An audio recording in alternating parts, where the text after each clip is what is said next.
આંબેડકર વૈદ્યકીય સહાય યોજના. હું તમને વિનંતી કરું છું, બધા વડીલો જે આવ્યા છે એને વિનંતી કરું છું, હજી એવું કોઈ પાત્ર રહી જતું હોય અને જેમનું બાબા સાહેબના જીવનમાં કંઈક યોગદાન હોય અથવા તો સમાજ માટેનું કંઈ યોગદાન હોય, મને કહેજો. જ્યારે વિધાનસભા આવશે ને એના નામની યોજના હું જાહેર કરી દઈશ.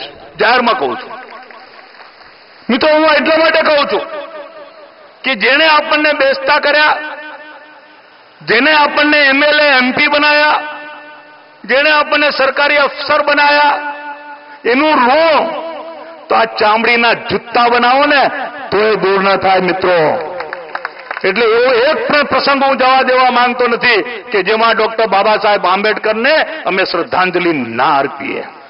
મિત્રો, આટલી મોટી સંખ્યામાં આપ સૌ અહીંયા ઉપસ્થિત રહ્યા.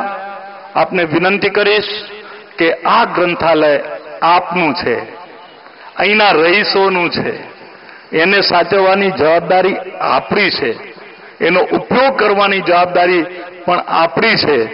એ સંજોગોમાં મેં અમારા જે લાઇબ્રેરિયન બેઠા છે એમને સૂચન કર્યું છે, તમને જાહેરમાં સૂચન કરું છું, પુસ્તકો જોયા પછી તમને એમ લાગે હજુ આ પુસ્તક રહી ગયું છે, તરત જ એમને લખાવી દેશો, અઠવાડિયામાં એ પુસ્તક આવી જશે.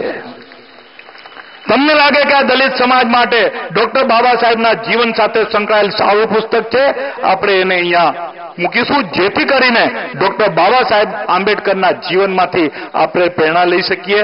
પુનઃ આપ સૌનો ખૂબ ખૂબ આભાર પ્રકટ કરું છું.